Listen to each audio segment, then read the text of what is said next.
नमस्कार, स्वागत है आपका द फोर्थ स्टेट यूट्यूब मंच पर। मेरा नाम है रविंद्र सिंह शोरान और हमारे साथ आप देख पा रहे हैं जुड़ गए हैं देश के जाने-माने प्रबुद्ध पत्रकार और पूर्व नौकरशाह दिनेश के बोहरा जी। बोहरा जी का जो एक्सपर्टीज़ है, वो अंतर्राष्ट्रीय संबंधों में है और साथ ही साथ उससे ज़्यादा इनका जो एक्सपर्टीज़ है, वो है इकोनॉमिक मैटर्स में। तो जो ट्रेड डील हुई है, उसको हम लोग नहीं सुलझा पा रहे।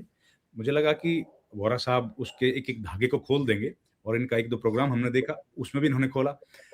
कार्यक्रम की शुरुआत करने से पहले आपसे रिक्वेस्ट करूंगा कि वोरा साहब का एक अपना चैनल है, न्यूज टाइम करके, बड़ा शानदार चैनल है, दिन में 2 बार लाइव होता है उसमें और तमाम तकनीकी डिटेल्स ट्रेड डील्स की या इकोनॉमी की आप वहां पर देख सकते हैं, राजनीति की भी देख सकते हैं।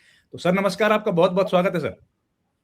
बहुत बहुत धन्यवाद। और रविंद्र जी, शुक्रिया आपका, आपने आमंत्रित किया। Sir thank you sir. Sir ये ट्रेड डील की गुत्थियां थोड़ी सुलझाइए सर, हम लोग जो थोड़ा सा कम समझते हैं इकोनॉमी को, वो बड़ा मुश्किल है हमारे लिए समझ पाना, और सरकार तो चुप बैठी है, कुछ बोल नहीं रही है। सरकार की घिग्गी बंधी हुई है सर, सरकार क्या बोलेगी? सरकार के पास जवाब ही नहीं है एक्चुअली। कल रात जो हुआ, और मैंने कल रात को एपिसोड बना दिया था उसका, करीब रात को 11:30 बजे की बात है। फिर उसके बाद आज सुबह भी किया, दोपहर को भी उस पर डिस्कशंस हुए, काफी डिटेल निकल कर आ गई। कहाँ से शुरू करूं इसको? क्योंकि भारत में तो सिर्फ एक ही कहानी दोहराई जा रही है कि भारत का टैरिफ 50% से घट के 18% हो गया। सारे टीवी चैनल्स पे उसी का फ्लडिंग चल रहा है टोटल। लेकिन सिक्के के तो दो पहलू होते हैं, और मुझे दूसरा पहलू देखने में थोड़ा ज्यादा मजा आता है, क्योंकि वहां से अलग स्टोरी निकलती है। आप तो खुद संसद से स्टोरीज निकाल के लाते हैं ना, उसके आप बड़े विद्वान हैं। आप तो आप भी अंदर से वो कहानियां निकाल लाते हैं जो आम लोगों तक पहुंच नहीं पाती हैं। एक्चुअली हमारी पहुंच तो संसद तक नहीं है ना, तो जहां तक है वहां तक काम कर लेते हैं। तो धीरे धीरे क्या होता है ना कि जितने भी इस किस्म की जो डील होती हैं या अंतर्राष्ट्रीय जगत के अंदर जो स्टेटमेंट्स आते हैं ना, उन स्टेटमेंट्स को बड़े ध्यान से डिकोड करना चाहिए कि एक व्यक्ति क्या कहने जा रहा है। डिकोडिंग ऑफ दो सेंटेंसेस आर एक्सट्रीमली इंपॉर्टेंट। और हर सेंटेंस को ये कह के कि ये तो ट्रंप का है, वाहियात है, आप उसको हवा में नहीं उड़ा सकते। ट्रंप साहब बहुत सोच समझ के बात करते हैं। Everything is well planned, well planted. कोई उसे ये ना कहे कि वो बिना जाने बूझे समझे वो लिख देते हैं या कह देते हैं। नहीं साहब, अगर आप उनके पैटर्न को समझें पिछले 1 साल से, तो आप पाएंगे कि उनकी हर चीज बिल्कुल वेल प्लान्ड है। उनका माइंड फिक्स्ड है। उन्हें मालूम है कि उन्हें क्या कहना है और उन्हें क्या करना है, और उन्हें अपने रास्ते से कोई डिगा नहीं सकता है। अगर आप उनका ट्वीट पढ़ लो तो उसमें से बहुत सारी जानकारियां निकलती हैं। वो जानकारियां हिंदुस्तान के गले की फांस बन गई हैं, मोदी के गले की फांस बन गई है इस समय। इसलिए सरकार बचती फिर रही है कि मैं कुछ स्टेटमेंट दूं या ना दूं। आज एक स्टेटमेंट आया उसका, लेकिन मैं आता हूं उसके ऊपर भी। बड़ा लोडेड सबसे ट्वीट है सर, बहुत हाँ जी, लोडेड ट्वीट। ट्वीट बड़ा भयंकर लोडेड है, ट्रंप ने जो लिखा है, ये जो हाँ ट्रंप, नहीं, ये वो जो मैंने पढ़ लिया कल सारा का सारा। वो उसमें मैं उसी के की पॉइंट्स मैं दर्शकों को भी बताने जा रहा हूं कि अल्टीमेटली इसमें उन्होंने क्या कहा। सबसे पहली चीज जो इसमें कही गई थी कि मोदी जी ने रिक्वेस्ट की तो मैंने डील की। तो आपको तो पहले ही पॉइंट में मार दिया ना उसने कि मोदी रिक्वेस्टेड मी, तब मैं डील कर रहा हूं। यानी कि यहां भी मैं भारी हूं और वो आभारी है। लेकिन इसके बाद जो की पॉइंट्स निकलते हैं, जो इसी ट्वीट में से निकलते हैं, उसके बारे में पहले बात करूंगा। पहला पॉइंट आता है कि भारत रशिया से तेल लेना छोड़ देगा, point number 1। Point number 2, Bharat के सामान पर अब 50% की ड्यूटी नहीं 18% की ड्यूटी लगेगी, पॉइंट 2। यही एक लाइन ऐसी है जिसके ऊपर पूरा टीवी मीडिया सुबह से लेकर रात तक डांस कर रहा है, नृत्य कर रहा है साहब, और उनके भरतनाट्यम चल रहे हैं। और इसी ट्वीट को मोदी जी ने भी अपने ट्वीट में दोहराया कि अब 18% हो गया, तो अब जाएं भारतवासी एक्सपोर्ट करें। तीसरा पॉइंट, सभी अमेरिकन सामानों के ऊपर भारत में 0% ड्यूटी लगेगी। चौथा पॉइंट सबसे इंपॉर्टेंट, जिसके ऊपर बहुत कम लोगों ने ध्यान दिया, क्योंकि मेरा वो सब्जेक्ट भी रहा है। India will remove all non tariff barriers to the imports from America. ये साहब, ये ऐसी तलवार है जिसके द्वारा आदमी अपनी सॉवरेनिटी की रक्षा करता है, लेकिन उस तलवार को काट कर फेंक दिया ट्रंप के बुलडोजर ने और कहा कि अपने नॉन टैरिफ बैरियर को रखो पीछे। ये नॉन टैरिफ बैरियर ही है जो डेयरी प्रोडक्ट को और एग्रीकल्चर प्रोडक्ट को भारत में आने से रोकते हैं। ये नॉन टैरिफ बैरियर है जो सब स्टैंडर्ड गुड्स को देश में आने से रोकते हैं। ये नॉन टैरिफ बैरियर ही है जो किसी को भारत के अंदर आके अपने सामान की फ्लडिंग करने से रोकते हैं और भी बहुत कुछ करते हैं। ये लिख दिया कि 0 नॉन टैरिफ बैरियर्स होंगे।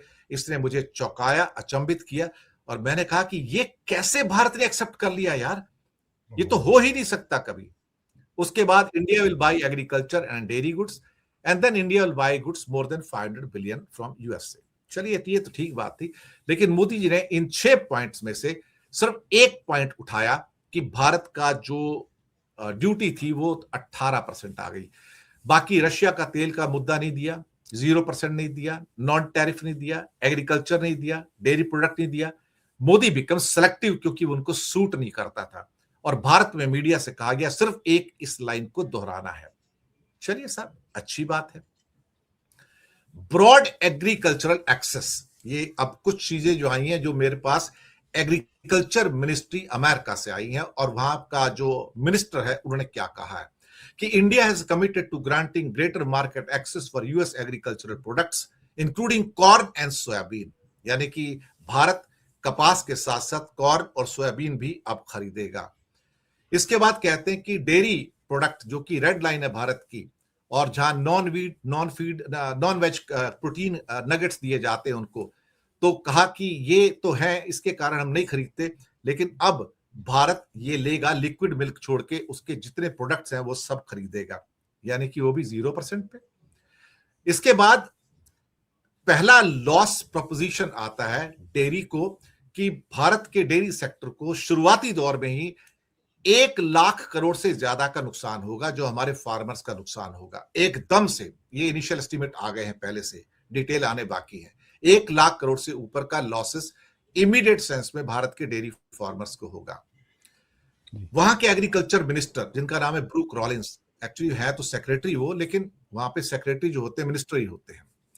उनका जो वर्डिंग है कि he has held the deal as a victory that will pump cash into rural America by exporting more farm products to India's massive market, कि भारत के बाजार में अपना कृषि का उत्पन्न बेचकर अमेरिका के किसान समृद्ध होंगे, उनकी पॉकेट में पैसा आएगा। और India reportedly agree to reduce and eliminate tariffs and non tariff barriers on all US farm product, चाहे ट्री नट्स हो, चाहे पल्सेस हो, चाहे डेयरी प्रोडक्ट्स हो, चाहे एनर्जी एग्री प्रोडक्ट्स हो। और नॉन वेज का जो एग्रीमेंट है वहां पर भी मैं आपको बता दूं, जहां यूरोप के अंदर उनको फिश मील दिया जाता है, जिलेटिन दिया जाता है, कोलेजन दिया जाता है, डेयरी एंड एग प्रोडक्ट्स दिए जाते हैं, इंसेक्ट प्रोटीन दिया जाता है, ये सब चीजें हैं साहब। सब कुछ तो एक्सेप्ट हो गया, बचा क्या यहां पर? एग्रीकल्चर आपने खोल दिया, इसके साथ आपने सो कॉल्ड डेयरी प्रोडक्ट्स खोल दिए, यानी कि लिक्विड मिल्क छोड़ के तो बाकी सब कुछ आ जाएगा। यही तो यूरोप के साथ आपने किया था। यूरोप के साथ क्या किया कि आपने चॉकलेट सारी अलाउ कर दी। जब यूरोप का मैंने स्टडी किया तो मुझे पता लगा कि वहां पर जो दूध का उत्पादन होता है, 40% दूध जो है उसका यूज जो होता है वो चीज में होता है, चीज बनता है वहां पर, और 20% जो दूध का जो प्रयोग होता है वो चॉकलेट बनाने में होता है। तो चॉकलेट तो 0% पे आ गई सारी की सारी, और वो उन्हीं गायों का है ना जो नॉनवेज है सारी की सारी। सर सही बात, वो आ जाएंगे तो सब बाकी क्यों नहीं आएंगे? और जो चीज बनता है वहां पर, उसमें से चीज इंडिया अलाउ नहीं करेगा, लेकिन उसका 20% चीज का हिस्सा जीआई टैग्ड है। जीआई टैग को आप मना नहीं कर सकते, उसका भी एग्रीमेंट इसी जो हमारा ईयू के साथ एग्रीमेंट है उसके अंदर है साहब। जीआई के अंदर फ्रांस का, इटली का, जर्मनी का, कई और बेल्जियम का देशों का एक सुपर फाइन जीआई टैग चीज है। वो कहते हैं कि हम इंडिया कहता है कि हम ये चीज नहीं लेंगे, कहता है ये जीआई टैग्ड है, कहता है जो भी हो, कहता ठीक है हम भी आपकी जीआई टैग दार्जिलिंग की चाय भी नहीं लेंगे, बासमती राइस भी नहीं लेंगे, आपके मसाले भी नहीं लेंगे, आपके देवगढ़ मैंगोज भी नहीं लेंगे और बाकी भी नहीं लेंगे। आप फैसला कर लो कि आपको हमारे जीआई टैग्ड चीज चाहिए या नहीं चाहिए, या मिल्क प्रोडक्ट चाहिए या नहीं चाहिए। यहां इंडिया फंस गया साहब। अगर आप बासमती नहीं बेचते, बासमती दुनिया में 2 जगह बिकता है, या यूरोप में बिकता है या गल्फ में बिकता है, अगर आप स्टडी करोगे तो उसको अधिकतर। और यूरोप अगर बासमती नहीं लेता तो इंडिया में फ्लडिंग होता है। आप हरियाणा से हैं, हरियाणा पंजाब बासमती पैदा करते हैं। अगर आज वहां पे 150 रुपए किलो, 100 रुपए किलो बासमती है होलसेल में, तो कल को 50 रुपए का हो जाएगा साहब, उसे लेने वाला कोई नहीं होगा, मैं आपको बताऊं।